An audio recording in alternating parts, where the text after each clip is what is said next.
Já estamos transmitindo, tá? Vou deixar os microfones aqui. Só esperar um pouquinho, o pessoal ir entrando.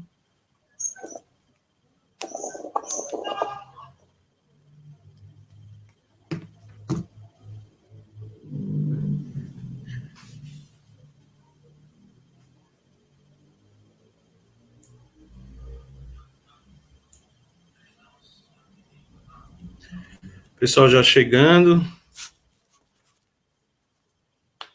Boa noite. Pessoal que já estão entrando aí.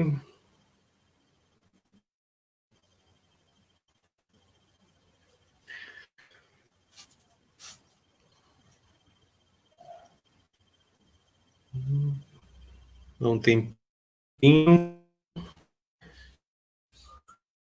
Pelo atraso, mas tivemos um problema com Thaís. Ela está tentando entrar na sala e aí a gente vai começar e depois, quem sabe, ela consegue entrar.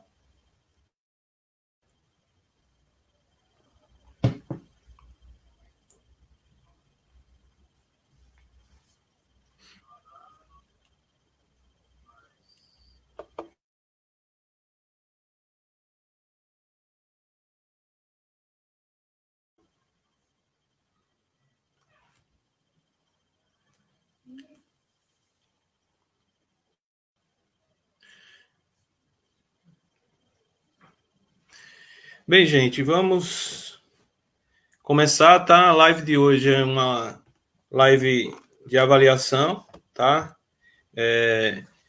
De fato, a gente achou interessante tirar um dia para avaliar o projeto. Esse projeto que nasceu a partir de uma conversa que a gente teve, eu e o Guilherme, que está aqui conosco hoje.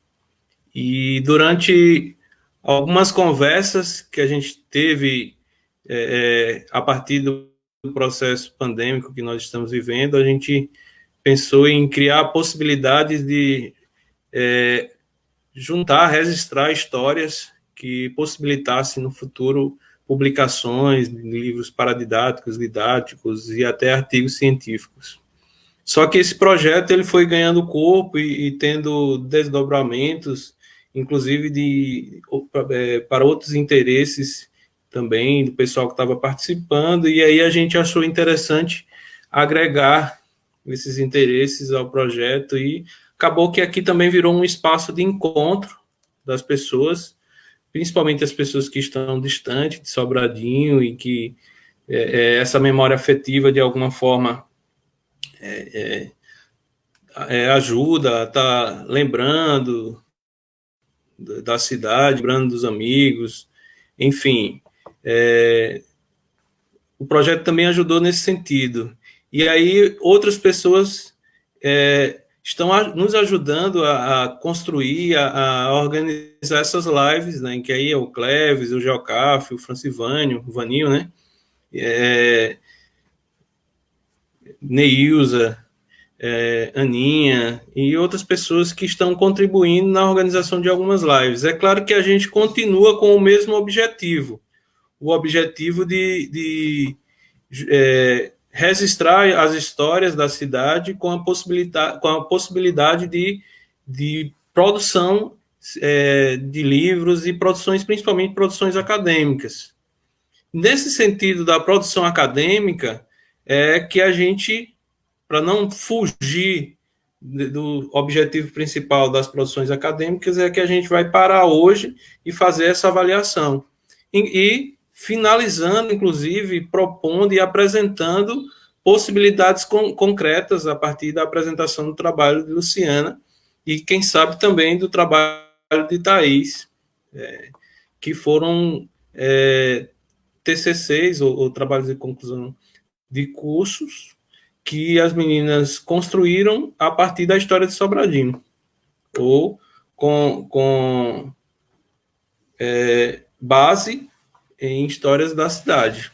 Sendo assim, a gente, inclusive, propõe formatos e trabalhos. Não foge muito do objetivo inicial. A live de hoje, a gente vai dividir ela em 3 blocos. O primeiro bloco, a gente vai pedir os meninos, a Luciana e a Guilherme, para fazer uma autoapresentação, já que Thaís não chegou ainda, ela está tentando entrar, mas está tendo dificuldade. E no segundo bloco, eu e o Guilherme, a gente vai realmente focar na avaliação com dados, com possibilidades, proposições, enfim, análise mais específica, e com a apresentação do trabalho de Luciana. O terceiro bloco a gente deixa só para as perguntas. Então, quem que estiver participando, estiver assistindo, quiser fazer perguntas, aí a gente vai tirar um terceiro bloco só para perguntas, tá? E aí finaliza com as considerações finais do pessoal que estiver participando. A Lu, a Thaís, se ela conseguir entrar, e o Guilherme. Então a gente começa com a senhora Luciana. Seja bem-vinda. Fique à vontade. Olá, meu nome é Luciana, tia Lu, alguns ainda me chamam Negona, tia Nana para os mais íntimos. Não faz muita diferença para mim como chama, não, meu nome, não. Desde que seja respeitoso para mim, qualquer nome é nome. Eu sou professora, desde muito tempo eu trabalho com educação, acredito que desde os 15, 16 anos, mas depois que concluí o ensino médio, que realmente foquei no trabalho educativo, porque trabalho com aula de reforço escolar, em Sobradinho já há algum tempo, e foi exatamente esse trabalho com reforço escolar que me impulsionou a buscar um curso superior. Assim, eu fui até o NEB, não tão fácil assim, né? O percurso até lá é bem complicado, e aí eu também fiz pedagogia. Então, hoje sou Luciana Barbosa, professora de banca, pedagoga, e trabalho numa escola de ensino fundamental em Petrolina, Escola Municipal Laura Vicunha. Trabalho com alunos de 5º ano lá, né? Na banca a gente trabalha com crianças de todas as faixas etárias, desde o pré até o 9º ano. Esse ano a gente estava com a perspectiva de pegar alguns alunos de ensino médio por força de exigência destes, que já eram nossos alunos há algum tempo, mas a pandemia modificou todos os planos, né? O que eu posso mais dizer sobre a Luciana? Importante. Filha de Dona Maria do Socorro, neta de Dona Maria Isabel, filha de Zé Ciano, irmã mais velha de 5 irmãos, todos incríveis. Posso dizer isso, não peço segredo a ninguém, quem conhece sabe, meus irmãos são todos uns gênios. Do menor à mais velha que aqui vos fala. Esses somos nós, essa sou eu. E Guilherme?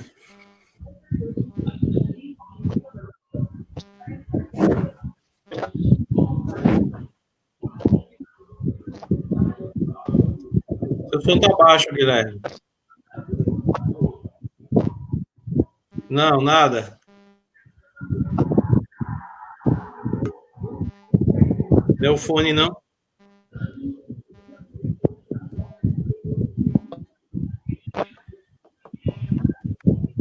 Que maravilha. Ah, que legal!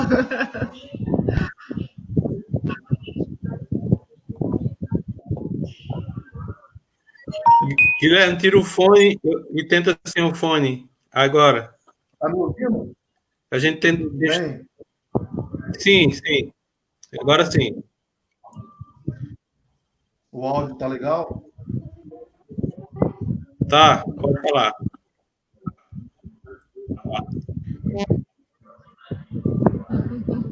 Falhou de novo. Falhou de novo. Seu fone deve estar quebrado.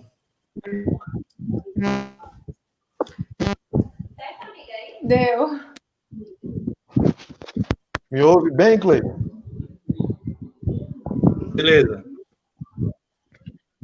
Me ouve bem agora? Sim, sim.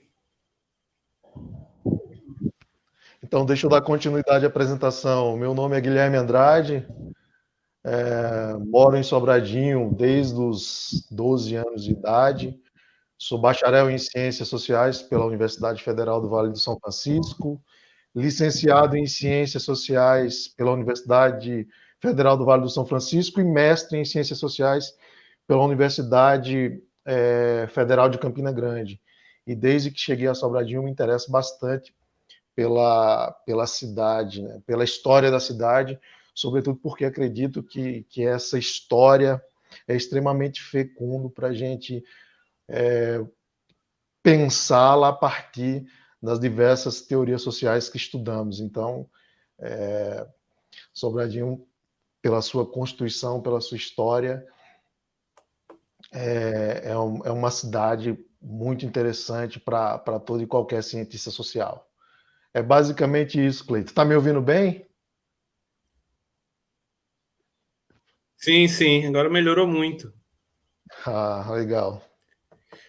Thaís, você que chegou agora, a gente está só pedindo para fazer uma apresentação, que as pessoas possam saber quem é cada um de vocês.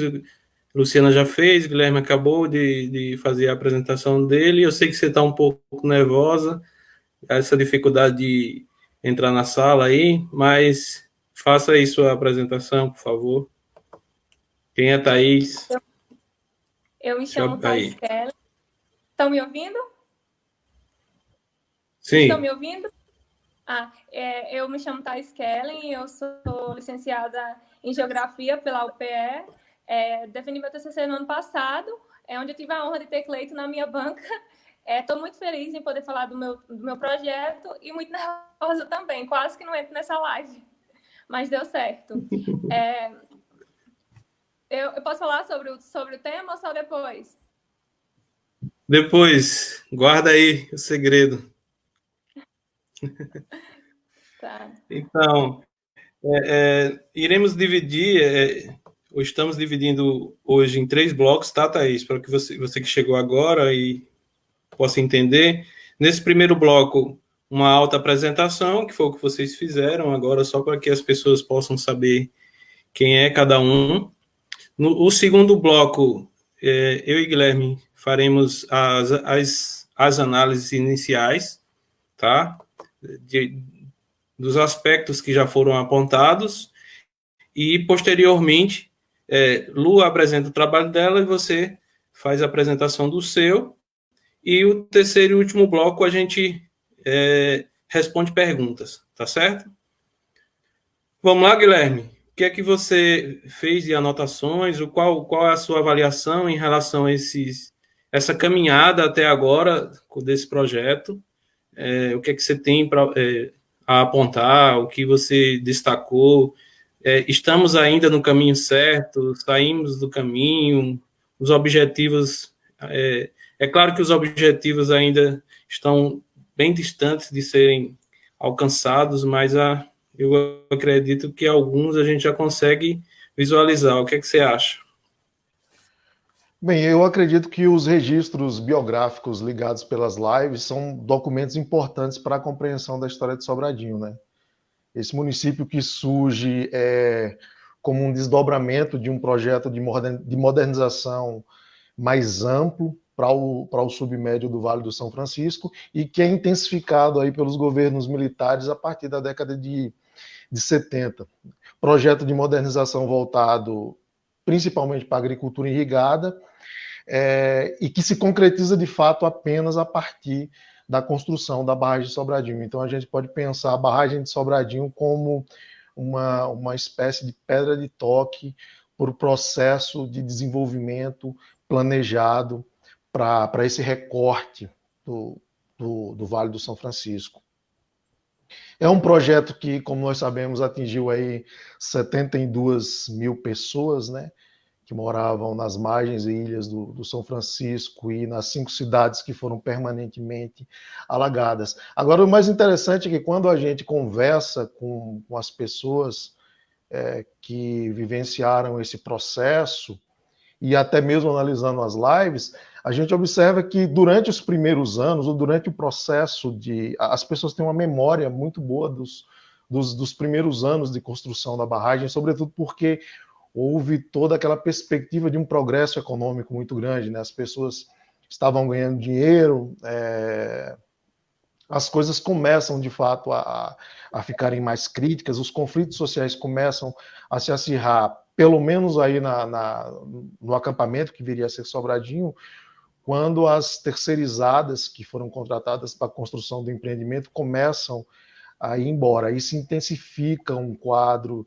de conflito social, pelo desemprego, pela fome, e pelos conflitos causados por indivíduos que vieram de diversas regiões do Nordeste e que ainda não tinham construído laços de solidariedade social sólidos, né? E aí, nesse contexto de conflito, surge a Igreja Católica. Isso tudo eu tô descrevendo a partir dessa análise do material das lives também, né? E é interessante que nesse quadro de conflito social intenso surge a Igreja Católica com sua ação pastoral,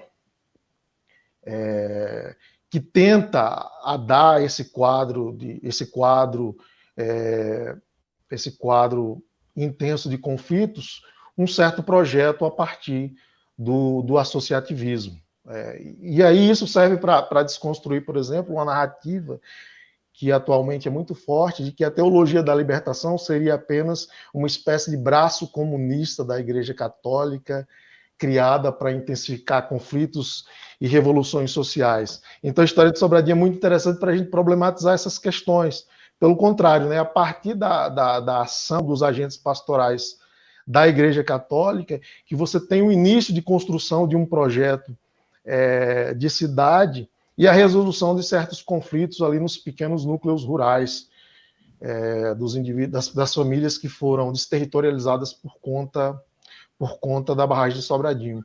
E aí, pensando mais especificamente, saindo muito mais um pouco dessa questão conjuntural, é interessante como o depoimento biográfico dessas pessoas nos dão conta de suas respostas a essas condições, a esse quadro mais amplo, né? A gente percebe como esses indivíduos, a experiência desses indivíduos se articulam com essa história mais ampla e se articulam entre si e dão direção a um certo projeto de cidade que, no meu entender, ainda está em processo de construção. Então, a princípio é isso, Cleiton. Eu acho que as lives elas estão sendo extremamente profícuas. Isso, Guilherme. Alguns dados que eu separei, inclusive, bem específicos, dialogam muito com o que você apontou. E aí, algo novo, que foi o fato de nós já termos, em 82, quando Sobradinho ainda era distrito de Juazeiro, a participação política de seu Leodoro Baldo, né, seu Lior, que é o pai de Bacô, e que, de alguma forma, já trabalhava a fundação do Partido dos Trabalhadores aqui em Sobradinho. Aí eu fiquei pensando e já fiz uma ligação com a fala também de Dona Elisinda, quando ela trouxe todo o trabalho que existia a partir das associações. Eu acho que eram diversas associações, mais de 50 associações trabalhando em prol ela até trouxe, né, direitos iguais entre homens e mulheres. Então, direitos iguais, e aí ela apontou, inclusive, vários problemas relacionados à prostituição. Sim. E aí, eu lembro inclusive, de um conceito que, no tempo que eu trabalhei no Projeto Sobradinho, era usado, que eram viúvas de maridos vivos. Ou seja, a quantidade de mulheres que não sabiam para onde os maridos tinham ido, a origem não, o destino, onde estavam, a situação, porque eles foram para outras obras, e aí lá ficaram né, perderam o contato, porque o contato naquela época era bem mais difícil, o telefone... Constituíram famílias nesses outros lugares. Construíram famílias em outros lugares, e aí, nesse processo, como você nesse caos, nasce, de alguma forma, diversas associações e aponta um protagonismo que é evidente e fugaz, posso até dizer, de alguns atores sociais que são importantes, inclusive, de serem citados, como o Zé Balbino, a Zefinha e o Luiz Araújo, que sempre aparecem nas falas. Se você for buscar... José Carlos, se eu não me engano, é José Carlos o nome dele. Isso. Também foi um ator muito importante, né? Isso. Aí, a partir desses atores sociais, vão surgindo outros, né? Como Dona Lisinda, aí, Dona Isabel Aniceto, ou seja, um leque de pessoas que vão, de alguma forma, dentro desse processo de laços de solidariedade, usando um conceito do Caimiano, né? Construindo uma estrutura associativista, né? Vou usar assim, nesse sentido, uma estrutura associativista que cooperam forças no sentido de conquistar políticas que pudessem, de alguma forma, amenizar aquele processo que era um processo difícil. E aí surgem frutos, e um dos frutos um dos principais frutos que aparece nessas lives é a Escola Família Agrícola, que, de alguma forma, é como um troféu para esses atores sociais, né? Eu lembro da fala de Dona justamente Caô, Dona Elisinda, que ela diz assim: nós trabalhávamos com a Oxford, mas aí eu lembro também do Projeto Sobradinho, que trabalhava com a Visão Mundial. São agências internacionais que, de alguma forma, contribuíam financeiramente para garantir a manutenção desses projetos. E aí, no caminhar histórico, que é um movimento, né, de forças, vamos dizer assim, como Bourdieu ressalta, um campus de disputa, as coisas vão se modificando, apesar que até hoje a gente ainda, é claro, poderia visualizar esses frutos dessas demandas sociais que foram conquistas das associações, né? Inclusive foi citada a Casa das Adolescentes, a creche e outras instituições que existem a partir dessas conquistas sociais. Porém, um detalhe não apareceu, né, em nenhuma das lives, mas eu gostaria de citar, que é o fato de que em 2004, com a Lei 10.836, que, no caso, cria o programa Bolsa Família, o Brasil começa a sair, a ser definido como um país que sai, né, da linha da pobreza. Ou seja, a gente começa a perder alguns financiamentos. Um dos financiamentos que de alguma forma, deixa de existir foi a Visão Mundial.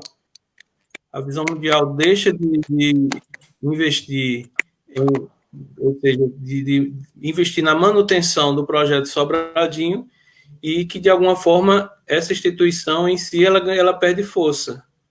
E aí, assim, às vezes as pessoas olham e dizem, o projeto Sobradinho já foi, já atendia várias crianças, várias famílias, mas aí elas não entendem que o fato da descontinuidade do trabalho do projeto Sobradinho veio, de fato, pela saída, né, da Visão Mundial em relação à manutenção da instituição. Quando a visão mundial deixa de financiar o Projeto Sobradinho ou as atividades do Projeto Sobradinho, é claro que o trabalho ele perde intensidade, ele perde força, porque não teria mais como garantir tanto o trabalho, que era um trabalho a partir de profissionais, como também a alimentação e a manutenção dos programas. Ou seja, é interessante que Sobradinho parece uma cidade das descontinuidades, né? Porque a princípio você tem muitos empregos com a construção da barragem, depois você tem com a saída das empresas, você tem o quadro de desemprego se agravando, e é uma questão que a gente não conseguiu resolver até hoje, né? E isso leva também à saída de muitas pessoas extremamente talentosas e competentes da cidade. Com isso você perde massa crítica, a possibilidade de construir novos projetos, e aí você tem, já em uma fase bem posterior, a construção dessas instituições, ou a constituição dessas instituições, como foi o projeto Sobradinho, e aí você tem a saída desses investimentos que eram legados por essas instituições internacionais, e aí você tem a descontinuidade desse processo mais uma vez. Só para pontuar, pode continuar, Cleiton. Isso, Guilherme. Em relação à descontinuidade, a gente pode pensar o que foi, inclusive, destacado em algumas lives, como, por exemplo, a existência de 2 cinemas em um período. O Dia da Cultura. 2 cinemas. Isso, o Dia da Cultura. O fato de os circos diminuíram. O cine de lona, que tinha um cine que era de lona, que ele parou não sei se deixou de existir também. Ou seja, alguns aspectos culturais que, de alguma forma, preenchiam os espaços que a gente chama o tempo livre das pessoas com um entretenimento, de alguma forma, que levava a certa qualidade, e ele começa a deixar de existir. E aí, também, a descontinuidade do trabalho de algumas instituições que não tiveram como manter a qualidade em virtude da saída das agências internacionais em relação ao financiamento. E aí você tem uma quebra, vamos dizer assim, em relação ao que era direcionado como política para os jovens. E isso eu acredito que, de alguma forma, prejudica a qualidade na educação, porque a educação, e aí eu estou falando da educação para além dos muros da escola, na educação de uma geração inteira. Porque, assim, já a sua geração, eu acredito que ela foi praticamente a última geração a fazer uso das atividades do Projeto Sobradinho. Mas aí outras gerações que vieram já foram, de alguma forma, penalizadas por essas saídas, né? Por essas...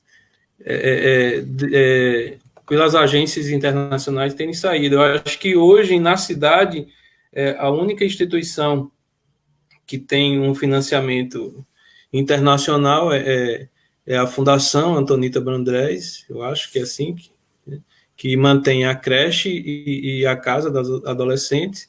Eu não sei se a Escola Família, se ela ainda tem algum financiamento internacional ou algum financiamento que não seja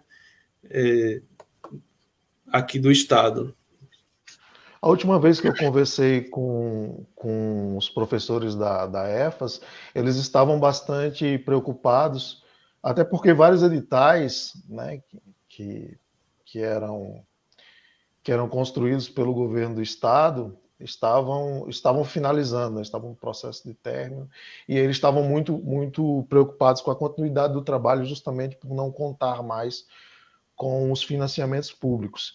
E aí, a partir de toda a sua fala, a gente reafirma mais uma vez a importância dessas lives, né, para a construção de uma memória histórica e de uma memória histórica da cidade, né? E aí a gente faz emergir uma série de experiências institucionais que foram extremamente importantes, a partir das quais a gente pode pensar algumas coisas para o futuro, né? Isso. O Cleves até, inclusive, fez uma pergunta aí, acho que é para que a gente possa explicar no futuro uma possibilidade de como usar essas lives. Se você quiser responder. Então, eu acho que as lives elas servem, é um relato autobiográfico, elas podem ser, no meu caso, né, eu vou falar mais ou menos com o meu trabalho. Primeiro que as lives é um modo de pesquisa. Eu mesmo não tinha conhecimento desse mecanismo de pesquisa ou desse método de coleta de dados, eu creio que o Cleiton também não. Mas ela é muito interessante justamente por isso, porque você colhe o relato biográfico de um determinado ator social e você tem uns comentários embaixo. Então você tanto pode fazer uma leitura, uma transcrição das falas desse sujeito, né, para fazer uma análise posterior e incorporá-lo em trabalhos acadêmicos, como você pode mapear as falas que estão embaixo, encontrando novos atores sociais que são importantes também para serem entrevistadas. Então, o modo como eu pretendo utilizá-las é mais ou menos isso, fazer processos de transcrição para refletir melhor sobre elas e tratá-las criticamente a partir de uma determinada teoria, né? E também identificando na fala desses atores outros sujeitos sociais que também contribuíram para esse processo e ajudam a compor essa extremamente complexa que é a história de Sobradinho, né? É lógico que é uma coisa que a gente vai estudar a vida toda e nunca vai esgotar, porque você vai fazendo entrevista, você vai entrevistando as pessoas e elas vão referendando outras pessoas e é um processo que não tem fim. Isso, Guilherme. E, de fato, a gente vem apresentando alguns livros como possibilidades. Eu separei para hoje esse daqui, tá? Ideologias Geográficas, de Antônio Carlos Robert de Moraes. É um livro que eu ganhei da professora Celi, Thaís, querida Celi. E esse daqui, que é Identidade e Luta de Classe, de Ademar Bogo. Eu usei esse livro no meu mestrado, tá? Ele trata do aspecto da construção identitária. Existe uma teoria que propõe Sul-Sul para uma divisão, pensando uma geografia mais que não hierarquize o planeta a partir, né, de pensando no Sul como algo superior e vamos dizer, o Norte como um lado inferior ou algo sendo bem chulo na teoria. É uma teoria muito interessante que, inclusive, quem estiver assistindo, que puder buscar para entender. E aí, sendo um pouco bairrista, puxando para o nosso lado, Sobradinho ele propõe diversos aspectos que são interessantes como recorte para a realização de um estudo. Vamos pensar aqui, a gente estava conversando com Luciana, e aí daqui a pouco a gente já passa para ela apresentar o trabalho dela, e aí, por exemplo, a avó dela foi parteira, talvez tenha até feito o parto de Cleves, que está assistindo aí, né, Cleves? Então, aí você tem lá, só na família dela, a avó foi parteira, então você já pode, inclusive, buscar esse aspecto histórico. Por que a necessidade de ter uma parteira? Qual era todo o processo histórico em torno disso? Aí houve um impacto a partir da construção da barragem. A família dela tem que vir para Sobradinho, a cidade, né, que nasce a partir disso. E aí a mãe dela trabalhava nas vilas da Chesf, nas casas de família. Então, aquela procissão que quem é do meu tempo conheceu, das mulheres que saíam da Vila São Joaquim em direção às outras vilas e deixavam seus filhos em casa para cuidar dos filhos do pessoal que morava, né, no território chefiano, só aí você pode entender essa relação hierárquica, ou essa estratificação social, ou a estratificação social que está no entorno dessa procissão de mulheres. Por que isso? Né, assim, quem foi impactado nesse processo continuou sendo impactado pelo movimento histórico, dentro de uma forças coercitivas que demandavam, inclusive, a necessidade de políticas públicas que não vinham, né, Guilherme? Pode falar. É interessante que esse processo de estratificação social, ela aparece de modo muito sutil em falas extremamente desprogramadas, como numa conversa entre amigos, né? Às vezes eu ia ali para a praça da igreja e começava a conversar com algumas pessoas e elas falavam que no período de juventude, né, pessoas que se constituíram enquanto sujeitos aí em Sobradinho, no período de juventude, a diversão era conseguir furar as barreiras e ir para a Vila Santana para vasculhar o lixo dos chefianos, para encontrar algum brinquedo, para encontrar equipamentos em desusos, essas coisas, né? Então você consegue perceber essa estratificação e diferença social em falas, em aspectos muito sutis e até em conversas informais. Isso é muito interessante. Eu ficava estimulando para que eles me contassem mais. Outros relataram dos períodos de crise em que formavam-se filas para pegar a cabeça de surubim. Eu não sei em que lugar especificamente, mas são depoimentos que a gente vai escutando e vai analisando e percebendo o quanto foi difícil determinados períodos em Sobradinho e o quanto havia, de fato, essa marca da divisão social, né?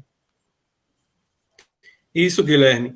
E que demarca uma mudança, e aí eu vou demarcar, que ela é um paradoxo a ser pensado, inclusive, olha que bacana, um paradoxo a ser pensado a partir da história de Sobradinho, que quando a instituição da Bolsa Família, a partir da lei 10.836, em que as agências internacionais elas retiram os recursos de Sobradinho, ou seja, deixam de financiar os projetos e passam a financiar em outros países, projetos em outros países, a gente percebe que as políticas elas vêm do Estado atender a uma demanda, porém outras políticas deixam de existir. Então, é uma espécie de paradoxo a ser pensado, inclusive, em relação aos impactos, aos aspectos positivos e negativos que ocorrem a partir disso. Não sei se você concorda comigo aí. Sim, é um desdobramento que a gente vai começar. A gente já percebe, né? Mas que a gente vai, para ter uma dimensão mais concreta desse fato, a gente precisa recorrer a observações mais elaboradas e tal, e principalmente a partir de agora, né? Isso. Lu, para ajudar o pessoal a pensar, inclusive, como utilizar essas lives e, de alguma forma, porque, assim, nós estamos fazendo o trabalho, mas os vídeos, as conversas, elas são públicas, e então, assim, provavelmente todo aquele trabalho que você teve e outras pessoas, né, a Thaís teve, e outras pessoas tiveram de fazer entrevistas, talvez a gente, inclusive, já tenha adiantado isso para vocês, mas aí eu queria dar esse tempo agora para vocês apresentarem, você apresentar o seu trabalho, Thaís apresentar o dela, como foi feito, para que, inclusive, as pessoas possam ter noção de para que isso serve. E aí, eu ia falar algo, e fala, Guilherme. Não, só para finalizar aqui minha fala, pelo menos por enquanto, outro aspecto que que eu acho que deve ser mencionado e que não diz respeito a esse âmbito acadêmico, é o quanto determinadas pessoas têm prazer em contar suas histórias, né? Até porque a gente vive tempos de falta de memória, né? Então, os indivíduos eles são rapidamente engolidos pelo fluxo histórico, né? São apagados rapidamente. Então, eu acho que trazer a memória dessas pessoas é algo extremamente satisfatório. Eu percebo que é uma satisfação muito grande para os filhos contarem as memórias dos pais, né? Então, é esse comentário que eu teria a fazer. Acho que isso alegra muita gente, né? E esse aspecto também é importante. Isso, Guilherme. É aquilo que nós, inclusive, chamamos na primeira live de memória afetiva, não é isso? Aguçar essa memória afetiva, contribuir em um período pandêmico, desculpa, um período pandêmico como esse que nós estamos vivendo, está impulsionando essa memória afetiva. Eu acho que é bacana porque a gente, inclusive, leva a algo diferente do que é massivo, né? Do que tem em maior quantidade. Mas, enfim, vou passar para as meninas, tá? Eu ia falar um outro aspecto, mas mais à frente eu falo. Vai, Lu. Boa noite, mais uma vez. Então, para apresentar meu trabalho, assim, eu falo muito sobre ele. A grande maioria das pessoas, dos amigos mais próximos, não dos distantes que estão por aí. Inclusive, quero cumprimentá-los a todos. Saudade muito grande de todos eles. Alguns conhecem, mas os mais próximos conhecem muito do meu trabalho, porque foi um trabalho sentido de maneira muito forte. Ele iniciou desde a minha entrada na universidade, com outros artigos que foram sendo construídos durante o processo de graduação. E culminou no 8º período com o TCC. Você sabe que a UNEB exige monografia, não dá para ser artigo. E aí os artigos contribuíram. Mas ele foi construído de uma maneira muito ampla. E a minha orientadora, a professora Maria Rita do Amaral, gênio, a mulher é um gênio, ela consegue ver onde a gente não vê, afunilou a pesquisa e melhorou a situação. Porque eu pretendia estudar a história da educação do município de Sobradinho.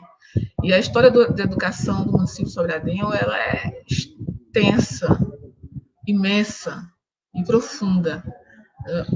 Apenas a graduação não daria conta desse estudo. Essa é que é a realidade.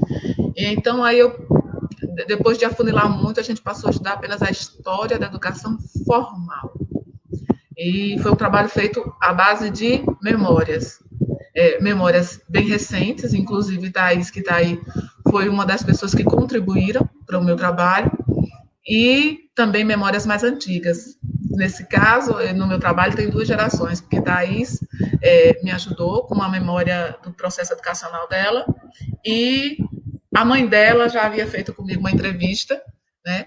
Hoje não está mais entre nós, dona Genese, saudosa, Deus a tenha, e ela tinha contribuído com uma entrevista sobre as vivências de antes da barragem, né? Nós choramos muito quando nós nos entrevistávamos, quando as entrevistas foram bem difíceis para mim, porque, para quem me conhece sabe, eu sou apaixonada pela minha terra, extremamente apaixonada. Apesar das dores e das marcas que eu trago no peito, eu sou muito apaixonada pela minha terra. Essa é que é a realidade. E o trabalho, ele investigou através de uma memória escrita. Eu pedi para as pessoas escreverem uma memória do tempo que estudaram. E também através de entrevistas orais que depois foram transcritas, né?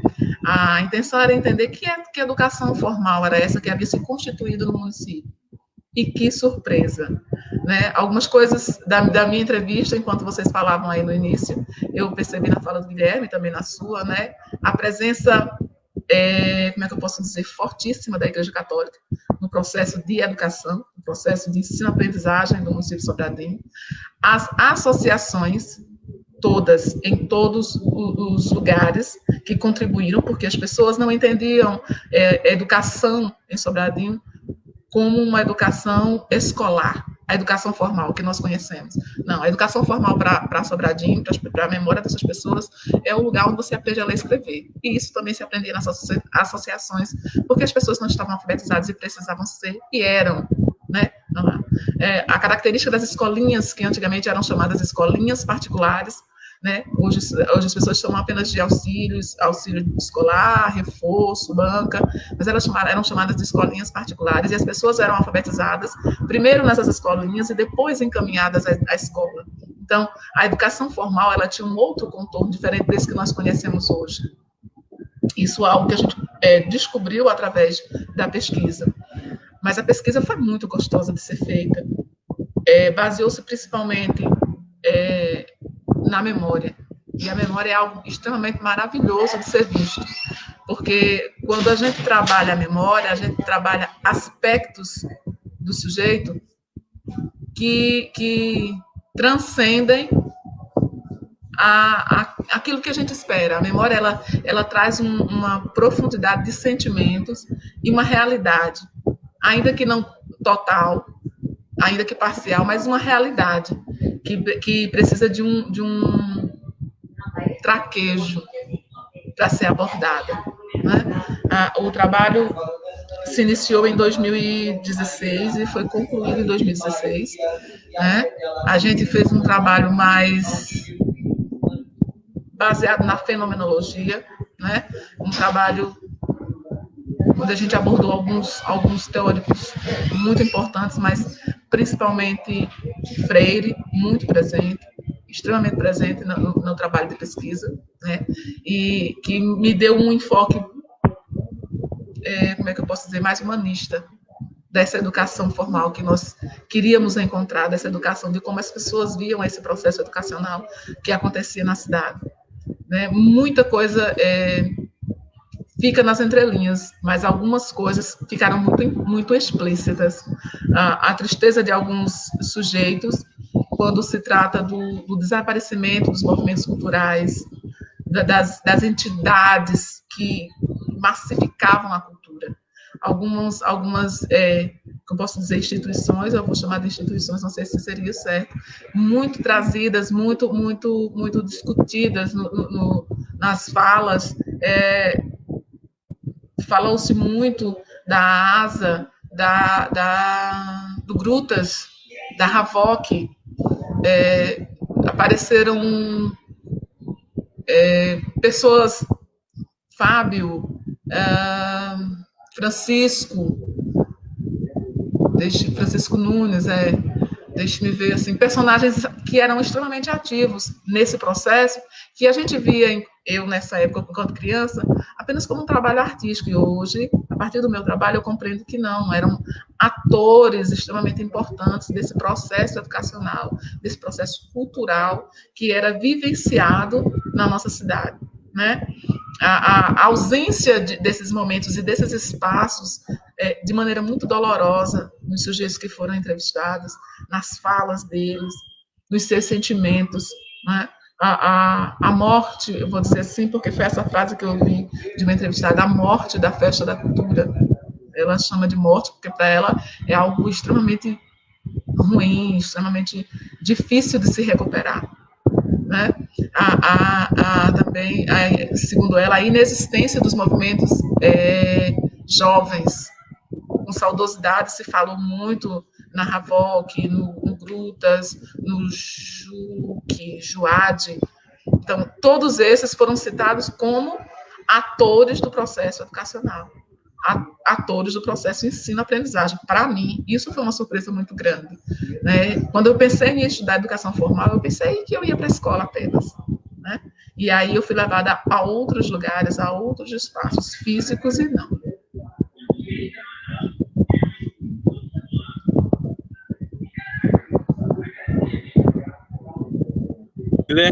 Guilherme, você quer pontuar alguma coisa, Guilherme?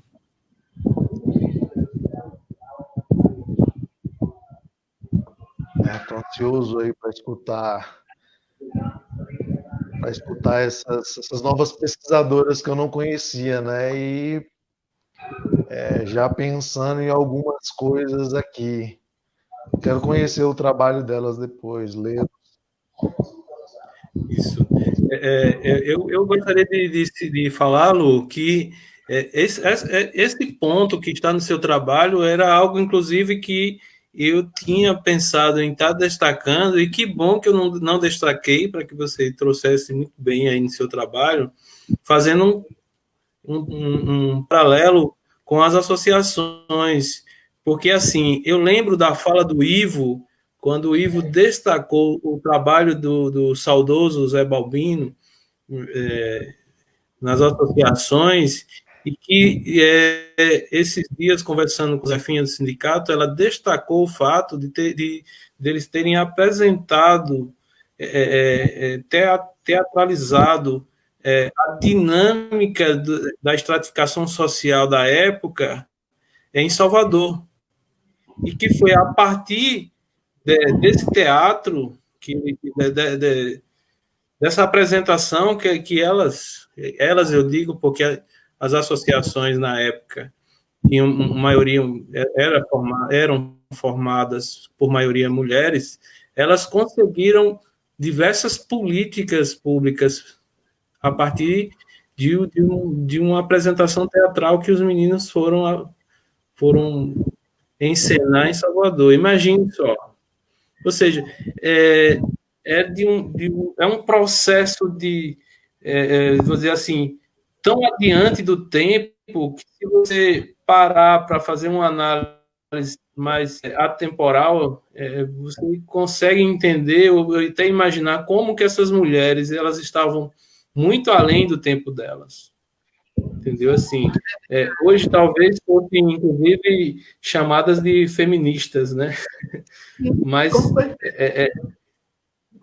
elas realmente tinham os pés no chão dos problemas que viviam. Com certeza a gente existem várias histórias de feminicídio da época. Sim, sim. Alguns dos entrevistados, eles tocaram no fato de serem, como é que se diz? Marginalizados. Me emocionou o comentário de Cleves agora. Sim, eles foram... as mulheres, elas foram as mais sofridas, mas elas também foram as protagonistas dessa história. Uma coisa interessante, o trabalho de uma colega da mesma época, Marivalda Evangelista, demonstra o protagonismo feminino na história do município de Sobradinho. As mulheres elas vieram junto com seus maridos, acompanhando-os. E os maridos foram, porém elas ficaram. E inclusive, essa é a característica principal da Vila São Joaquim. A Vila São Joaquim, essa vila como já foi citado, de viúvas de maridos vivos, ela foi construída maciçamente pela mão feminina. A mão de mulheres como Genésio, a mão de mulheres como Maria do Socorro, a mão de mulheres como Marinalva, como Lindinalva, tantas outras. Eu estou citando algumas que eu conheci, né? E elas fizeram a diferença na comunidade. Elas fizeram a diferença. Elas transformaram aquilo que poderia ter sido negativo em algo positivo. Um outro sujeito que pode dar informações bem importantes, com quem eu conversei na época do meu TCC, que foi de extrema importância, o professor Evani, foi funcionário-chefe, e ele dava uma força para a gente, deu uma força nesse trabalho, nessa pesquisa, assim. Me trouxe material, me providenciou muita coisa para ajudar na pesquisa. O que teve de bibliografia foi conseguido através dele, que a chefe conseguiu foi através dele, do professor Evani, e ele sempre demonstrou na fala, ele foi um dos nossos entrevistados, o protagonismo feminino. Ele trabalhou diretamente com as mulheres da Vila São Joaquim, da zona que nós chamaríamos mais perigosa, o nosso famoso Chililique, onde a educação acontecia assim, de uma maneira diferenciada, né? As pessoas costumam acreditar que existem lugares para se fazer educação. E eu também pensava assim antes da minha pesquisa. Mas eu percebi a partir dela que a educação se faz em toda parte, o tempo todo. Das mais diversificadas, diversas e diferentes formas, né? Um dos entrevistados do meu trabalho, ele me disse uma vez assim, eu achei, foi um dia em que eu chorei um pouco, ele disse, olha, eu estudava pela manhã e eu vendia um bu à tarde, mas eu ia direto para o Chililique. Aí eu perguntei, por quê? Porque quando eu chegava lá, e as mulheres me viam com um caderninho na carroça, o que elas faziam? Elas compravam todo um bu e me ajudavam a fazer a leitura. Daí, a gente recebe a informação de que a educação tem muitos contornos e vai continuar tendo esses contornos diferentes. E a gente aprende umas coisas com esses processos tão diferentes que a gente não aprende em nenhum outro lugar, né? E daí eu dizer que essas lives que vocês têm promovido, elas têm facilitado esses processos, porque também é educação. É uma educação de uma outra forma, talvez com um outro objetivo, senão de aprender a ler e escrever, mas tem feito uma diferença muito grande. Sim, ia falar, Guilherme? Não, na verdade eu ia pontuar, mas ela acabou respondendo a minha pergunta no decorrer da fala dela, tranquilo. O Evanilo, eu convidei, tá? Ele ainda está no processo acho que tem dificuldade assim, em estar aparecendo e tal. Que é até uma coisa assim, que eu ia falar há um pouco atrás, mas assim, vou aproveitar, deixa.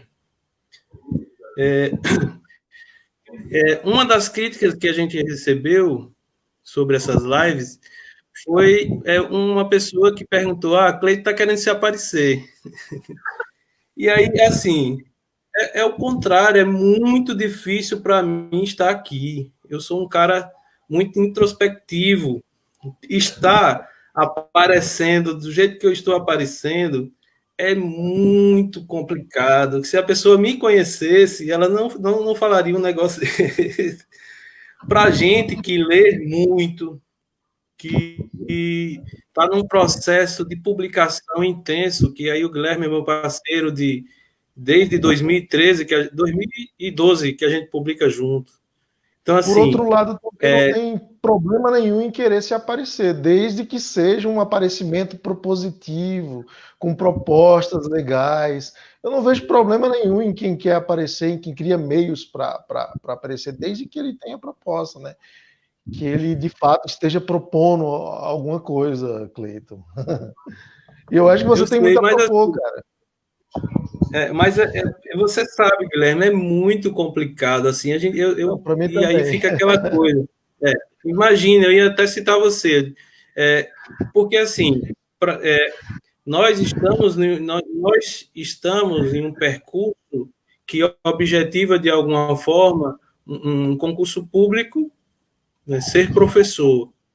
E um dos objetivos da gente, que requer o estudo mínimo de 6 anos.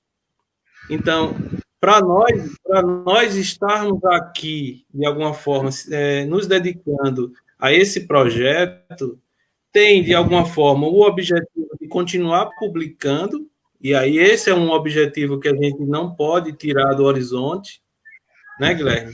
Esse é um objetivo que a gente não tira do horizonte, e o de aparecer é o complicado, inclusive, estar, né? E para muitas pessoas, inclusive pessoas que colaboram, que interagem, são pessoas que realmente saíram quase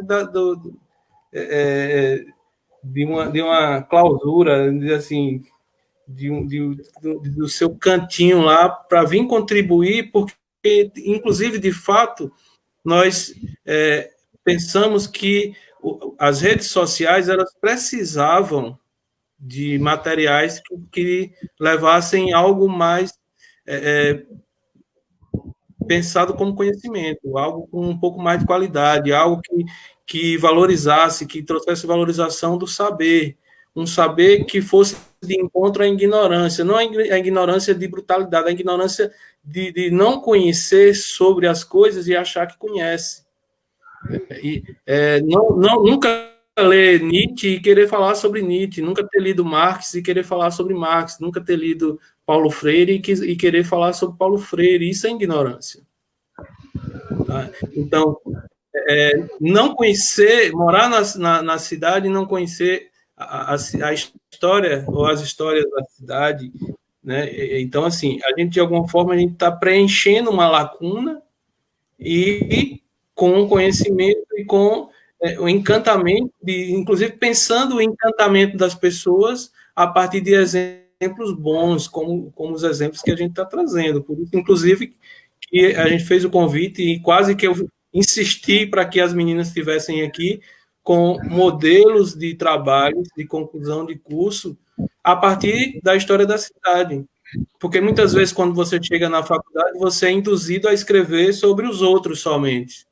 Sobre pesquisa, inclusive, bem distante do chão de onde a gente pisa, ou do chão mesmo do nosso lugar. E aí a ideia é romper com isso, inclusive, também. Mas, enfim, vou passar para a Thaís, senão ela vai ficar... Né, Thaís? Tomara que já tenha diminuído um pouquinho o nervosismo aí. Imagina, aí até se você. Fica à vontade. Nós...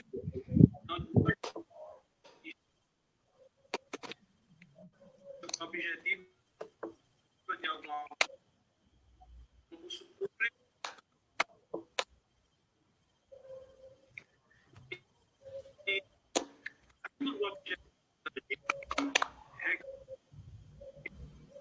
O mínimo para nós. Tá sem áudio.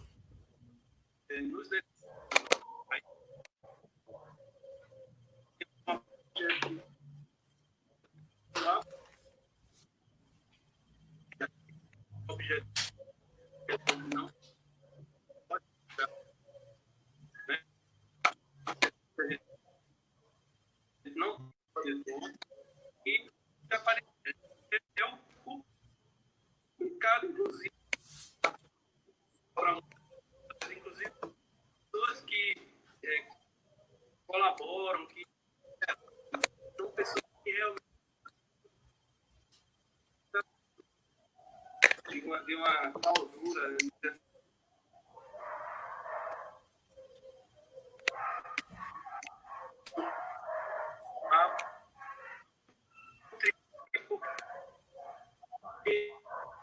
Inclusive, de fato, não, caiu. Sim. Tá difícil muita cantar aí. dificuldade de conexão. Mas, enfim. Mas eu acho que é isso. Enquanto a Thaís aparece, acho que a conexão dela está ruim. Qualquer coisa eu faço uma ligação e ela fala via celular aqui, a gente escuta e, enfim, deixa eu ver se ela consegue entrar. Mas, Lu, você tem alguma coisa a mais para pontuar sobre o seu trabalho que você tem esquecido? E só antes de eu passar a palavra para você, pessoal que está participando, que já se quiser colocar alguma pergunta para o terceiro bloco, a gente, daqui a pouco, depois que a Thaís, se ela conseguir falar, a gente já abre para as perguntas, então vocês já podem vir colocando aí no direct e eu vou anotando. Deixa eu ver se eu consigo colocar a Thaís. Me ouvindo? Sim. Pode falar agora? Pode. Eu posso falar? Pode. Ah, é porque eu não estava ouvindo vocês. Bem, eu me chamo Thaís Kellen. Hoje deu um trabalhão para falar aqui, literalmente. Sou licenciada em Geografia pela UPE. Eu defendi no final do ano passado, onde eu tive a honra de ter Cleito, né, na minha banca. Eu sempre fui muito apaixonada por agrária, até conhecer a urbana através da minha professora orientadora Renata.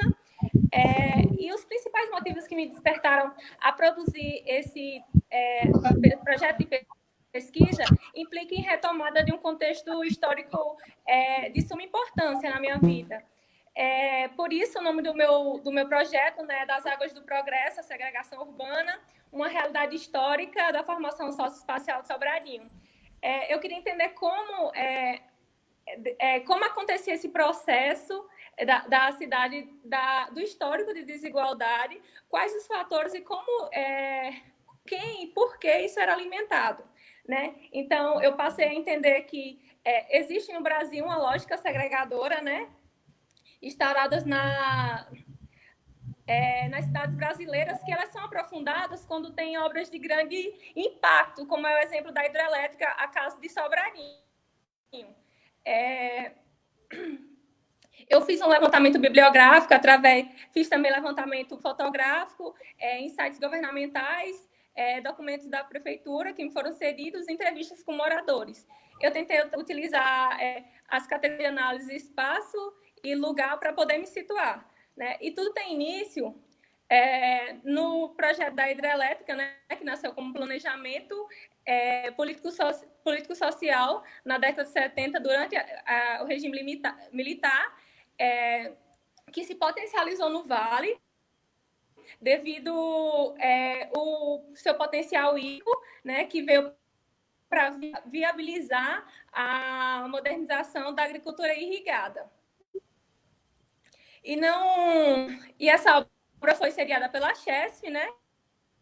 Construída pela Chesf, financiada pela Eletrobras. A Chesf, que a princípio essa obra não era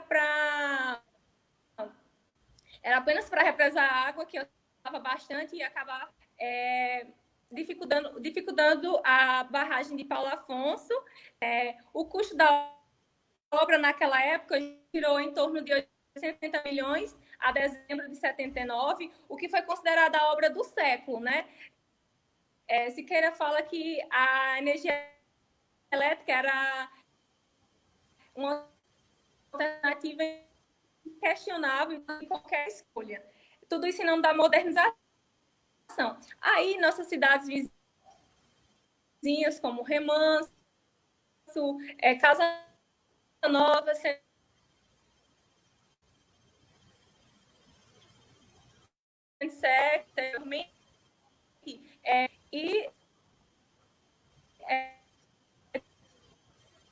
hoje a Esmeralda fala no seu livro, isso era uma bomba, né? Conhecimento, viu?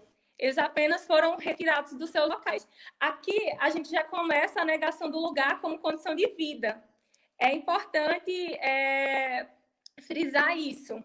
Eu separei aqui 4, foram muitos os impactos ambientais,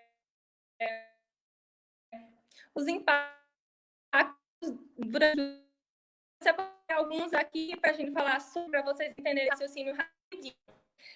Nos sociais, a gente tem que está diretamente ligado à população, né? A gente tem a retirada do local sem nenhuma ação, nenhuma reação, porque na época o governo era completamente autoritário, né? Nós temos econômicos, que é a expropriação da terra, a dificuldade de retomar para essas atividades que giravam em torno da agricultura, da pesca, e não tinha mais campo para eles, e os conflitos internos, né? Da vida e dos novos modos de produção, o aceleramento das margens, a diminuição da vazão, e nós temos os culturais, que é a perda da ancestralidade, né? O fim dos ciclos familiares, porque muita gente ficou perdido, o fim das comunidades nativas daquela época, dos irreparáveis. Eu estou tentando organizar para que vocês entendam. Para viabilizar essa construção, foi preciso construir vilas operárias, né? Que se dividiam em 3. Vila Santana, São Francisco e São Joaquim. Vila Santana com casas grandes, estruturas privilegiadas, né, serviços também. São Francisco, casas medianas, estruturas privilegiadas. Ambos os bairros não pagavam taxas por esses serviços. E a São Joaquim ficou para abrigar mais a mão de obra não especializada, porque vieram diversos peões dos mais diversos estados da federação. E a São Joaquim ficou com esse pessoal não especializado e as casas eram como dava, às vezes de taipa, de sacola, de como podia, né? A gente começa aqui, o que o meu trabalho busca é a segregação, né? A diferenciação socioespacial. É importante relatar que esse modelo das cidades barrageiras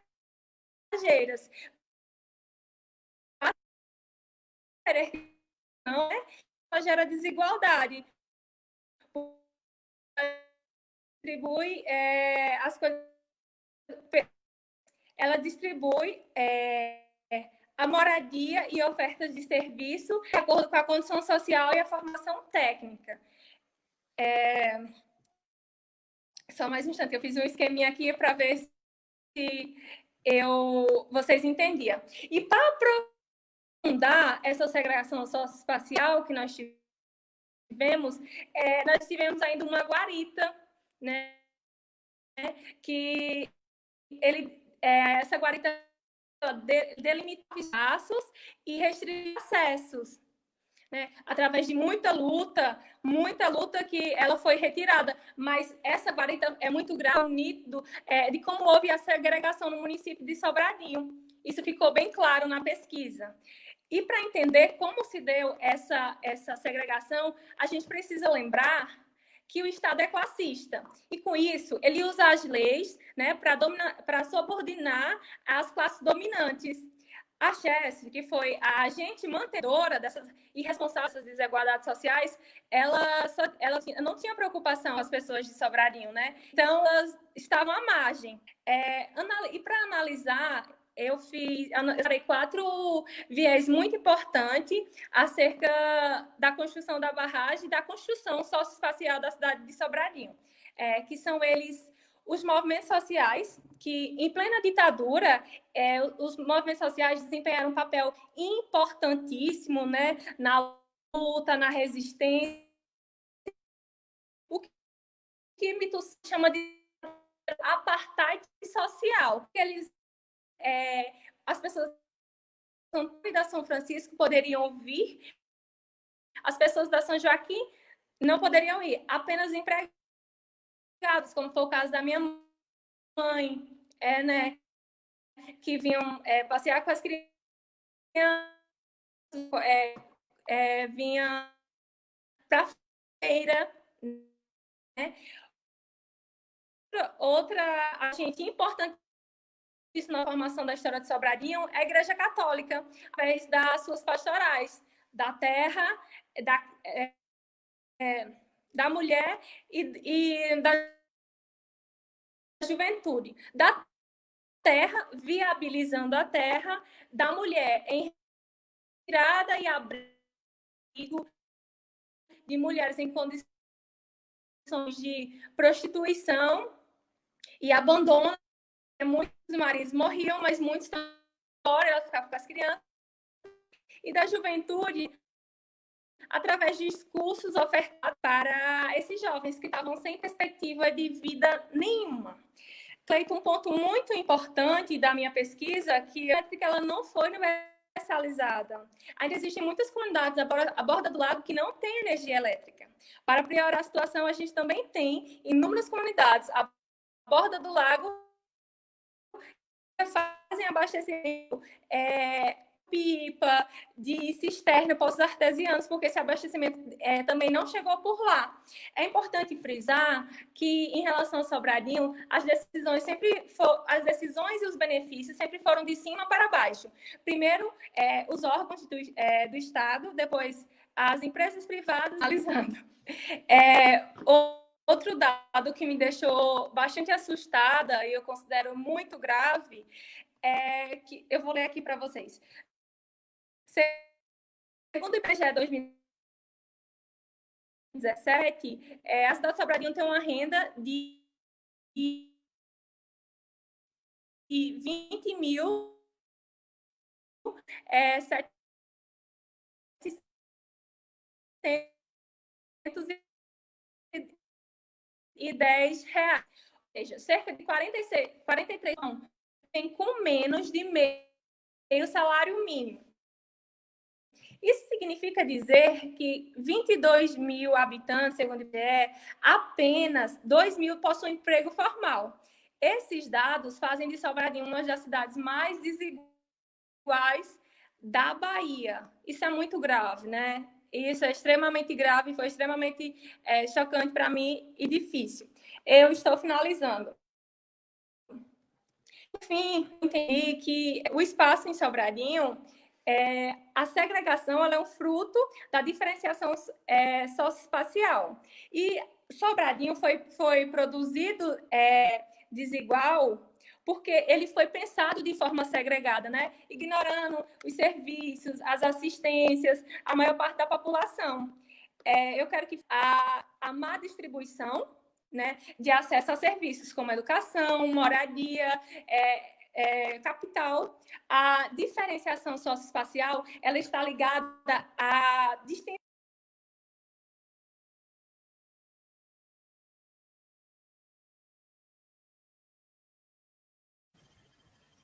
Na melhor parte. E aí, Guilherme? Tá voltando aqui. Deixa eu ver se ela finaliza.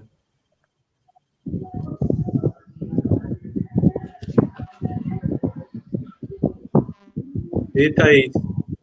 Tá ouvindo? Tá me ouvindo? Pronto, você estava falando da questão da distribuição da receita do município.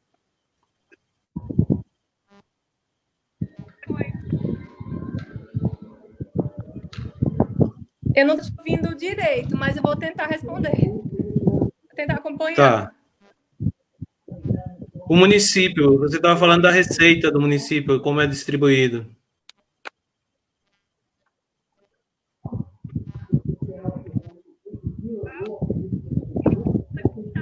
Como? Falando da questão da distribuição da receita. Você quer que eu fale novamente? É porque eu não estou te ouvindo. Isso. Uhum. Isso. Certo.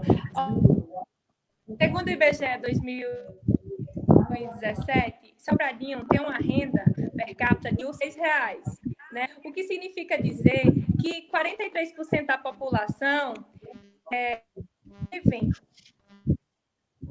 com meio salário mínimo, que de 22 mil habitantes, apenas 2 mil possuem emprego formal. Dados fazem de Sobradinho uma das cidades mais desiguais da Bahia. E a gente precisa se atentar a isso, porque já tem anos da sua emancipação, essas desigualdades persistem até aqui, e era justamente isso que eu buscava na desigualdade, entendeu?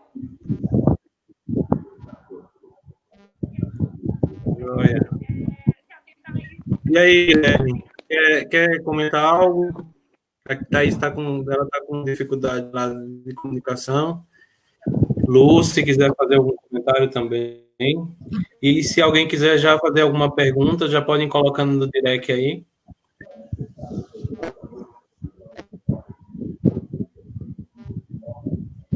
Pode ficar à vontade, Guilherme.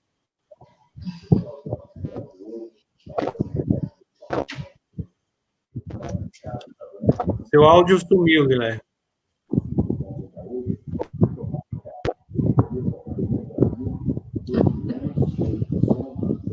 A bruxa está surda, não.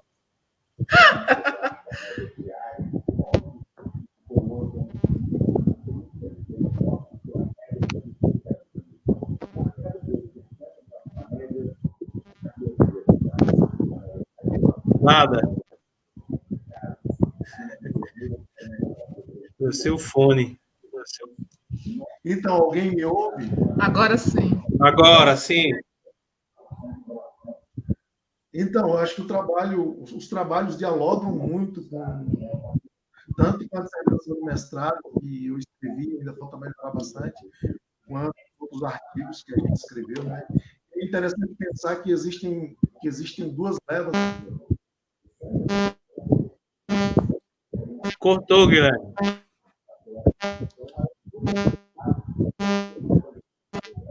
Agora? Tá me ouvindo? Cortou. Sim.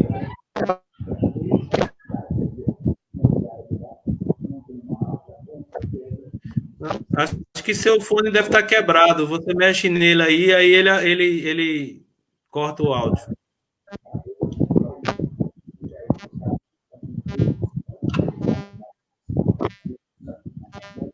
Nada.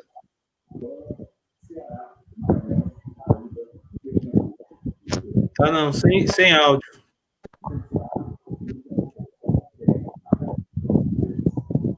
Quer tirar ele não?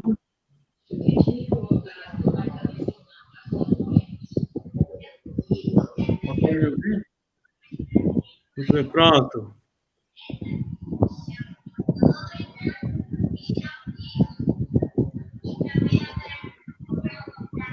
Pode falar. Não.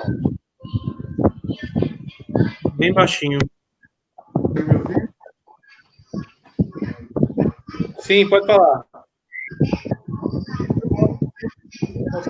Existem dois momentos de produção acadêmica que são bem interessantes, né? Para quem queira conhecer melhor a história da barragem de Sobradinho, eu recomendo o livro Uma Retirada Insólita, que é fantástico.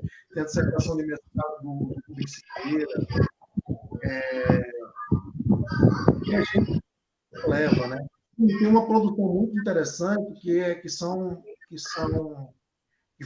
foi um levantamento muito amplo, né, que vai de Sobradinho até o município de Barra, sobre essas comunidades da borda do lago.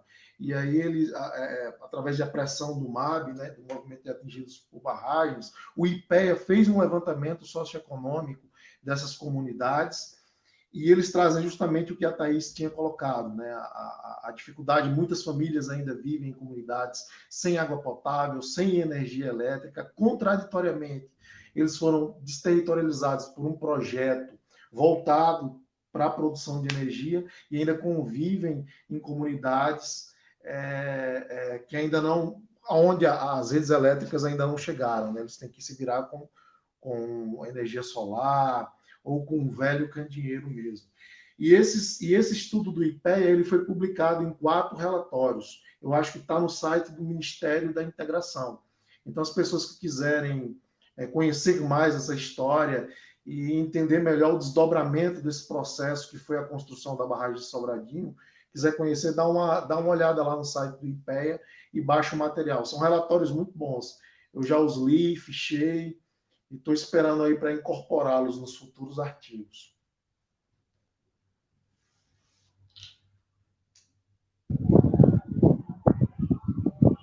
Luciana, quer complementar com alguma coisa? O trabalho de Thaís? Eu queria falar assim, eu acho interessante como os trabalhos que são construídos aqui, eles terminam se completando, né? Convergindo para o mesmo ponto, se completando, ainda que os temas não sejam os mesmos, a gente termina encontrando pontos onde eles se cruzam nessa rede, né? Onde eles dizem as mesmas coisas. A segregação de que Thaís fala é a mesma segregação que a gente encontra na voz dos nossos entrevistados em relação à educação. Quer dizer, a segregação espacial também aconteceu nas escolas, nos processos educacionais. É interessante também como o protagonismo da nossa gente é que termina fazendo a diferença, né? Isso aparece, fica bem claro nos 2 trabalhos. Eu achei bem interessante. Isso. E, o Cleves, ele está sugerindo aqui que, se vocês puderem, não sei, a gente pode pensar como disponibilizar esses trabalhos para que, como incentivo para que outras pessoas possam também estar publicando a partir de outros recortes, ou desses recortes, não sei, né, que vocês apresentaram, não sei.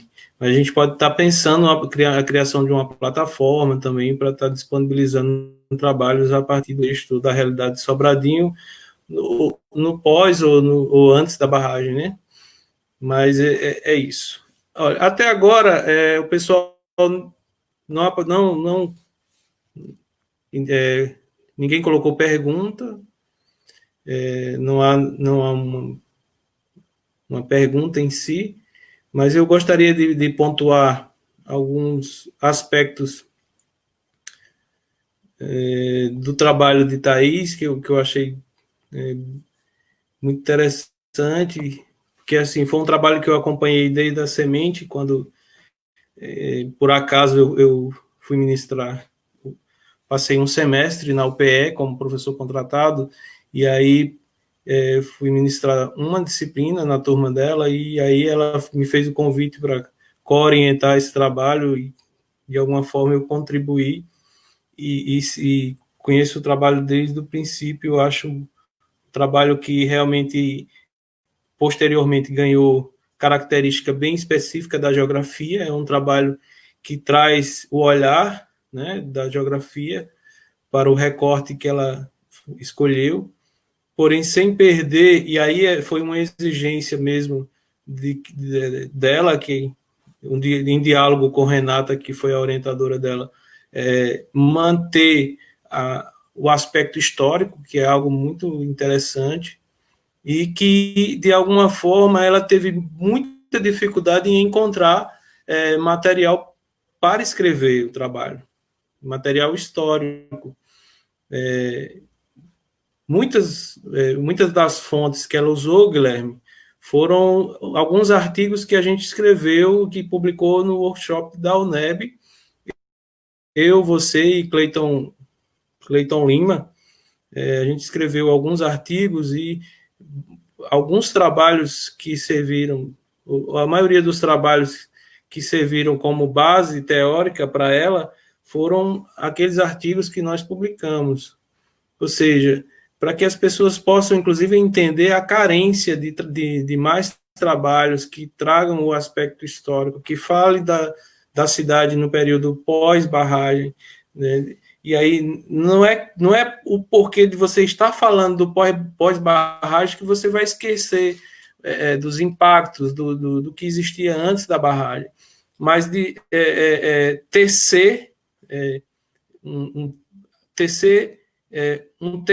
trazer ou tecer esse tecido social que veio a se tornar a cidade de Sobradinho, o que ela é hoje.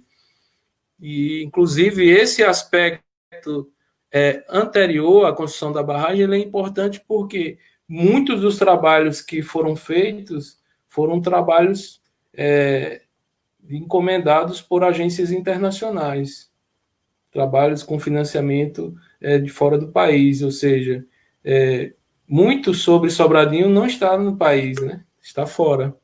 E aí é importante que nós, enquanto filhos daqui, da cidade, que a gente possa aproveitar o fato de estarmos na universidade, de ter condição de publicar, de estar falando, de estar contando a nossa história. Né? Não aceitar que só os outros falem sobre nós, que também a gente fale de si sem esquecer dos outros, porque não tem como haver de produzir uma construção social histórica sem falar dos outros. Isso é muito difícil. Mesmo um náufrago em uma ilha deserta, ele se constitui a partir de vivências sociais que ele teve anteriores ao estar ilhado. Ou seja, não tem como falar de si sem contar dos outros que nos formaram, ou que contribuíram com a nossa formação. E o aspecto, quando Thaís ressalta que essa estratificação social que ainda aparece metamorfoseada hoje, é claro, por aspectos que, se você não tiver um olhar mais atento, você não consegue ver. E aí, Lu, até aqueles debates que a gente fazia ali no Facebook uma época, as pessoas diziam, mas isso não existe mais. Trazer esse debate para a atualidade é ficar remoendo dores do passado. Mas será que não há uma estratificação social? Aí, quando você vai para os dados, apontados, dados oficiais, aí você percebe quanto que essa desigualdade social ela é latente, ela é forte na nossa cidade. Só que, se você não tiver um olhar atento, se você realmente aguçar apenas um saudosismo, ou você lembrar do passado de forma saudosista, aí você não vai ter um olhar atento para perceber o quanto de política pública nossa cidade ainda precisa. Mas, enfim, eu vou dar voz a vocês, para que vocês possam fazer as considerações finais e agradecer a quem vocês quiserem e pontuar o que vocês quiserem pontuar, tá? Inclusive dos comentários que o pessoal está colocando aí, tá? Enfim, agradecer a chegada de Neilza. Ela estava me cobrando que tivesse mais mulheres nas lives aí, agora ficou 50-50 nisso. Lu, vamos começar por você, vai lá. Vamos conversar. Então, eu vi aqui os comentários dos colegas, a grande maioria, meus colegas de escola, né? Minha parceira de trabalho, Marivalda Evangelista, de pesquisa, de estudos, agradecer pelas contribuições deles, Cleves, parceirão das antigas, né? E dizer que esse trabalho, na minha opinião, trazendo para esse seu último relato que fala do saudosismo, ele é necessário. É necessário que a gente olhe com saudades também. Não apenas com saudades. Nós precisamos olhar para trás para poder olhar para frente. Eu penso assim. Como dizem por aí, eu não sei bem quem diz, mas ouço dizer, é impossível andar para frente sem ter estado atrás, né? Ou se você não conhecer o que foi, não dá para ser nada lá na frente. Então, é preciso a gente ver, rever, discutir, conversar, voltar quantas vezes forem necessárias para acertar o passo para frente. Essa aqui é a realidade. Uma coisa que aconteceu em Sobradinho e que faz parte do discurso de um dos entrevistados no meu trabalho, é que ele diz assim: eu não compreendo, eu queria que você me dissesse o que aconteceu depois da emancipação política. Eu fiquei assim, por dias, com aquele questionamento, né? Eu voltei para falar novamente o que você queria saber de verdade. Por que nós paramos? Nós fomos desmontados, nós deixamos de existir. Onde nós estamos e para onde nós queremos ir? Porque eu sei quem nós fomos. E aí, onde eu digo, nós paramos, nós precisamos retomar, né? E nesse caso, de retomada, os trabalhos escritos, o trabalho que vocês estão fazendo através dessas lives, a busca, né, desses exemplos, o resgate dessas histórias, ele tem um papel que pode ser determinante nessa retomada, nesse resgate, né? Nesse curso que se dará. A gente não tem como prever o futuro, mas a gente tem como planejar, como construí-lo. E ele é construído agora, né? Mas ele precisa ser construído, sim, a partir do que nós fomos, né? Nós somos um povo muito forte. Eu creio que um povo de resistência. Sobradinho não foi criado para existir. Sobradinho foi pensado para criar a barragem, ponto. Mas nós estamos aqui, né? E se nós estamos aqui, é pela força desse povo diferenciado, eu penso. Um povo de uma outra perspectiva, um povo que constrói o próprio existir cotidianamente, seu aprendizado, a sua escola, a sua gente, os seus filhos, eles têm características muito próprias. Sobradinho é uma cidade diferenciada. Às vezes as pessoas apelidam de algumas formas, eu fico muito indignada, eu sou muito apaixonada. E eu olho para quem não está mais aqui, mas gostaria de estar, tantos aí, quão longe essas pessoas conseguiram ir. E onde elas começaram? Aqui. Ninguém que está fora de Sobradinho e continua contribuindo e tem o desejo de ver Sobradinho crescer, começou fora daqui, começou aqui. Cleves, Raquel, Cleiton, Guilherme, Simone, Marivalda, Iraquitã e tantos outros aqui. Eles não foram criados em outros espaços, eles não foram construídos em outros espaços, eles foram se moldando aqui. E a partir daqui é que eles estão criando essa perspectiva para frente, entendeu? Então, nós não podemos imaginar que discutir o que nós fomos é saudosismo. Não, é extremamente necessário. Eu penso, Cleiton, que discutir quem nós fomos é que nos fará um outro alguém futuramente. Eu gosto muito do passado, ainda que ele traga dores, marcas, né? A segregação espacial, a segregação social, em meu caso ainda a segregação racial, né?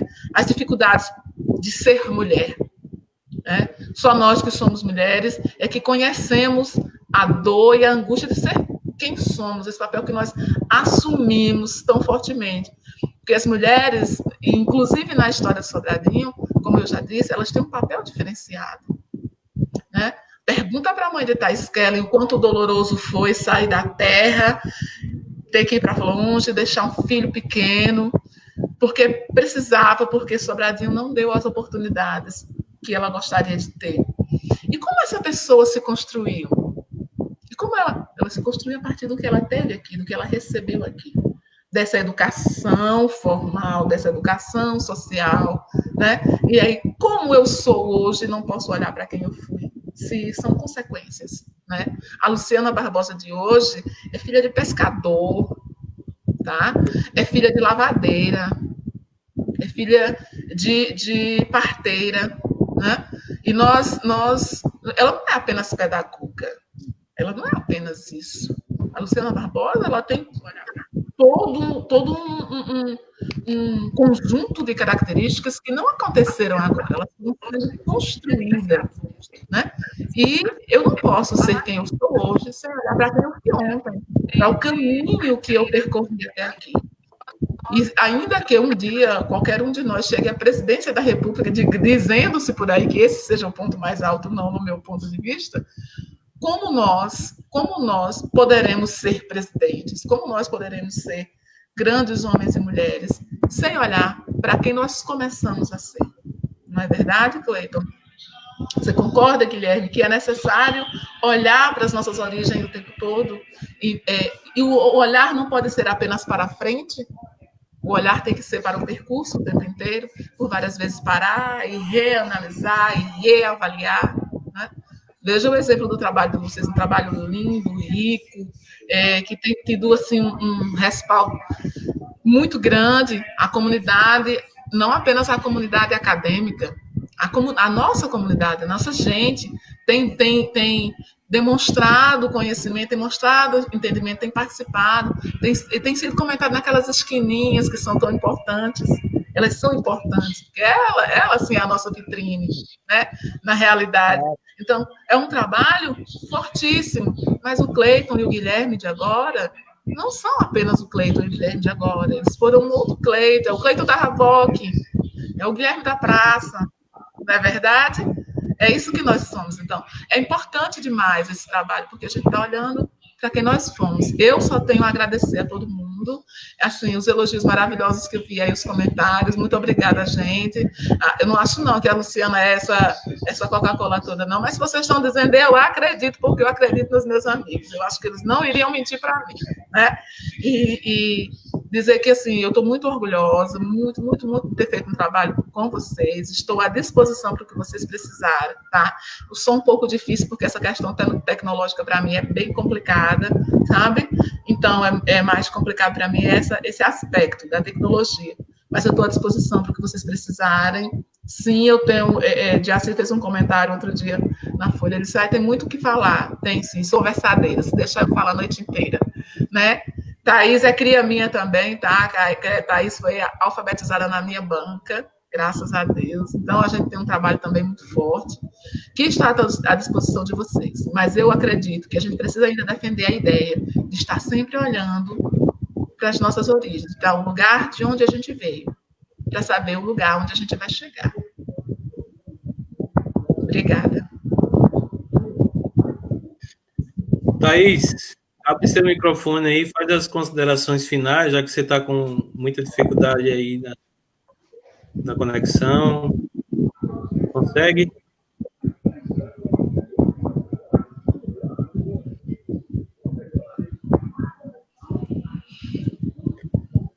Seu microfone está fechado.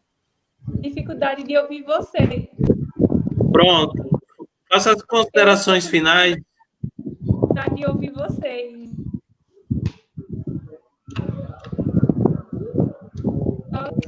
De poder falar sobre o meu trabalho, aluna no meu lugar, e só agradecer. A gente precisa de políticas públicas de reparação, né, na história de Sobradinho, porque a gente está em dívida com a população. A gente precisa diminuir essas desigualdades, essas acabar com a segregação possível. Só obrigada mesmo, Cleiton. Eu não estou conseguindo ouvir o que vocês falaram, então vou rever essa live depois. Mas muito obrigada, muito obrigada. É importante esses espaços, né? Na futuro melhor, inclusive das pessoas que não conhecem a própria história. Bom. Oi, Guilherme. Me ouve, Cleiton? Sim. Então, eu tinha tentado comentar, você e Thaís trouxe um aspecto interessante, que é sobre essa questão de dificuldade de se encontrar documentos históricos para se escrever acerca de Sobradinho, né? E eu acho que um ponto importante para ser investigado é se não houve uma intencionalidade em se apagar essas memórias, em destruir esses documentos, né? Então, eu sempre escutei relatos de que, por exemplo, os peões que morriam na obra, seus documentos eram ou enterrados ou queimados para que as famílias não tivessem acesso a nenhum benefício governamental. Então, esse é um aspecto também que a gente precisa problematizar, né? Se houve, de fato, uma intencionalidade em se apagar ou destruir essa documentação que poderia ser extremamente útil para a gente hoje, né? Eu também tive muita dificuldade de encontrar material para escrever o meu trabalho. O que me salvou foi o acervo Dom José Rodrigues e a aquisição de algumas dissertações que foram publicadas no formato de livros, né? Bom, no mais, é agradecer demais a possibilidade de ter conhecido aí o trabalho da Luciana Barbosa e da Thaís. Foi uma experiência muito rica. Agradecer as pessoas que pararam para assistir a live, que ocuparam que dedicaram esse pequeno espaço de suas vidas a nos ouvir. E isso aí, eu acho que é uma ideia interessante para o futuro, né? É a gente publicar uma coletânea de artigos, né? Sobradinho tem gente produzindo um trabalho tão legais, aí tem a Luciana, tem a Thaís, tem você, e tem uma série de outras pessoas.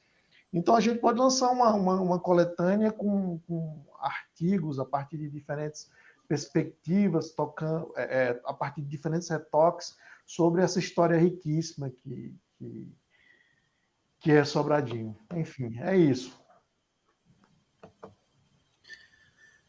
Com certeza, Guilherme, eu concordo plenamente. Eu acho que a ideia a ideia das lives, ela também perpassa por, né, por esse caminho de aguçar a publicação de tantos artigos. A Raquel ressaltou um trabalho que Maíta fez com o Tessu, acho que o Shoa, outros estudantes da época aqui em Sobradinho, com entrevistas e transformou em um programa de computador que você se movimenta por histórias diferentes e trouxe um recorte do Chililic, das instituições que existiam na época, e inclusive é um ponto que talvez nós seguiremos, né?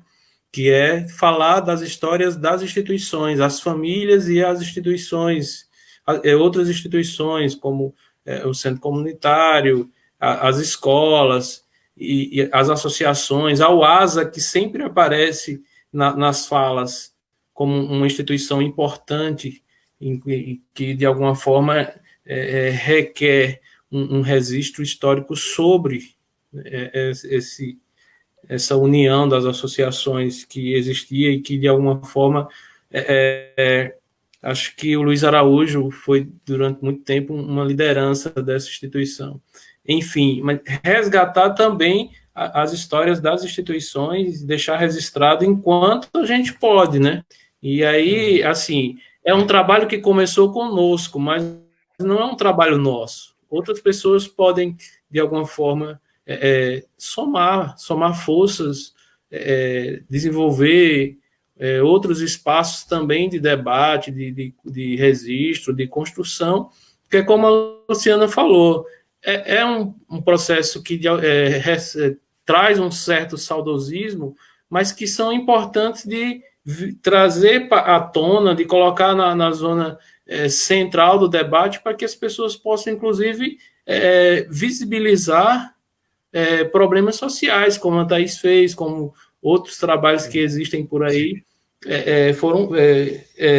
fazem, como a irmã Val, ela fez um trabalho sobre como que a cidade de Sobradinho se relaciona com as pessoas, com os mais velhos, né? Então, assim, há um grupo de estudo específico em Senhor do Bonfim, na Universidade do Campus de Senhor do Bonfim, que estuda só essa relação entre a cidade e os velhos. Eles usam esse conceito para definir pessoas de uma faixa etária de idade. Então, ou seja, nós podemos, inclusive, replicar outros trabalhos que existem por aí. E como o Lu bem destacou, não objetivando ou colocando no horizonte apenas o aspecto acadêmico, porque, assim, muitas vezes a pessoa não consegue, vamos dizer assim, ocupar certos espaços acadêmicos, e, Guilherme, você sabe muito bem que é bem complicado esses espaços, mas tem como publicar livros de uma forma mais simples, mais direcionada à população mesmo, não sei. Mas, assim, eu estou muito satisfeito com a conversa de hoje, a avaliação foi maravilhosa, como o Guilherme destacou, agradecer a todas as pessoas que pararam um tempinho para interagir com a gente, para dar, para estar, de alguma forma, dando sugestões, agradecendo, incentivando as pessoas que estão vindo aqui falar, as meninas que vieram apresentar os trabalhos, o Guilherme, que de alguma forma é parceiro aqui desse projeto. Enfim, agradecer realmente o pessoal que está até agora aqui conosco e dizer que nós não iremos parar. Assim, no momento, eu estou conseguindo, inclusive, fazer até 3 lives por semana, mas é porque eu estou participando de um edital que está parado. Quando esse edital retomar as atividades, aí a gente vai diminuir a intensidade, mas a ideia é não parar, Guilherme. Ter uma nova estrutura, inclusive saindo uma vacina ou algo assim, a gente pode, inclusive, ampliar e fazer gravações com as pessoas e tá trazendo essa história que é um processo ainda que requer muito trabalho ainda. Ok, Guilherme? Ok. Gente, muito obrigado. Agradecer e até sábado. Sábado a gente já começa falando das instituições. A primeira instituição a ser visibilizada é a família Anjos, né? A família Anjos que... Seguro Messina é uma instituição em si, né, cara? E Dona Maria Silva também. Enfim, valeu, Guilherme, Luciana, muito obrigado pelo convite, Thaís, ou por aceitar o convite, Thaís, muito obrigado por aceitar o convite. E Guilherme, você é parte aí do projeto. Valeu, gente, muito obrigado e até a próxima. Até sábado, né? Muito bom estar com vocês, valeu.